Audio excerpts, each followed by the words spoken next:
Welcome to section 11.2, solving system by elimination. And by system, I'm talking about system of linear equation. When we're talking about the elimination method, for something to be eliminated, they have to be same variable, same coefficient, and what I mean by coefficient is the number that is in front of the variable, and they have to be opposite signs. So let's take a look at the first example. In my first equation, I have negative 8x plus 4y equals to 4. And in the second equation, negative 4x minus 4y equals 20. So if I were to examine the x's, they're not the same coefficient nor opposite sign. But let's take a look at the y's. They do have the same coefficient, the 4's, and they do have the opposite sign.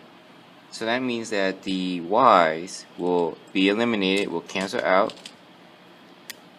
And let me cross that out. So what we're going to do is combine the x's vertically.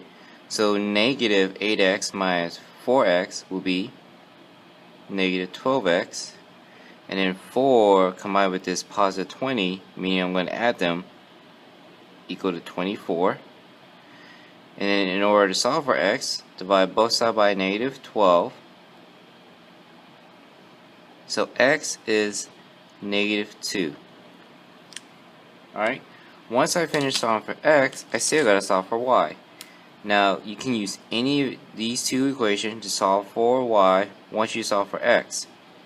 So say I use the first equation. So negative 8 times my negative 2, which is the x, plus 4y equals to 4. Negative 8 times negative 2 would be positive 16. And then here's my equation. Now what I'm going to do is going to cancel out the 16 on both sides.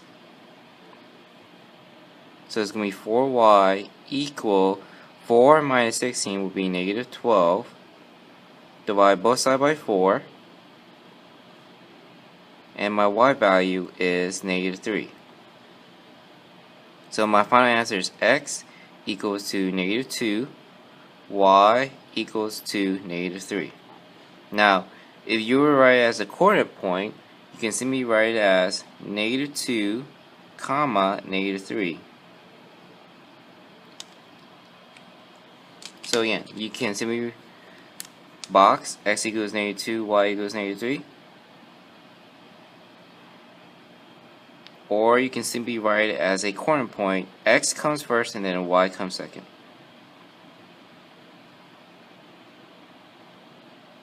Either way works for me. In the second example, my first equation is 5x plus 5y equals negative 15. And our second equation is 10x plus y equals to negative 3. Now, if I examine the x's and the y, neither of them have the same coefficient nor opposite sign. So, in the event you have something like that, let's look at the lowest variable, in this case the y, because it has an invisible one. That's the lowest compared to all the other numbers as you see here. So, if I wanted to change y into the same coefficient as 5y, I'm going to multiply the whole equation by 5. But my problem is, it's still going to be the same sign. So instead of multiplying by a positive 5 to the whole equation, if I want this to become negative, I'm going to multiply the whole thing by negative 5.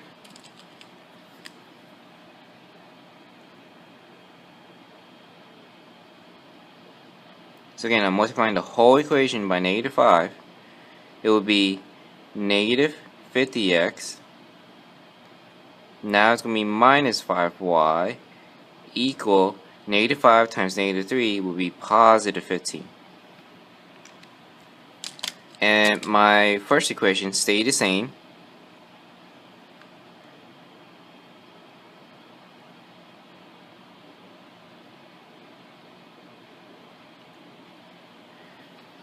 And again, the purpose was just to get the same coefficient and opposite sign for the y's, because that was the lowest variable, compared to all the other ones you check, 5y, 5x, 10x. Now, we're just going to combine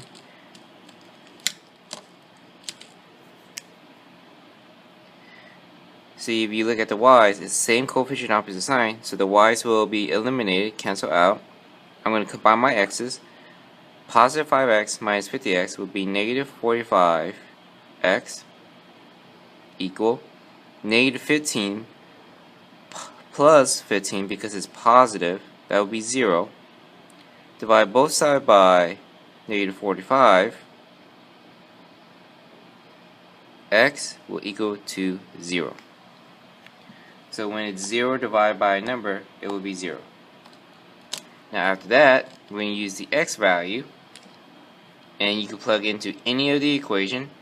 Since we solved for x and we're looking for y, I'm going to use the second equation because the y is basically has that invisible 1. So 10 times my x value, which is 0, plus y equal to negative 3. 10 times 0 is 0 plus y equal to negative 3. 0 plus y is just y equals to negative 3. So my y value is negative 3. And like I said before, you can write it as x equals 0 and y equals negative 3. Or you can write it as a corner point, x comes first, comma, negative 3.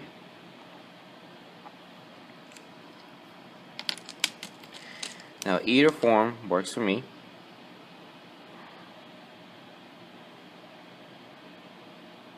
Just be able to distinguish between given or solve x and y values with corner point.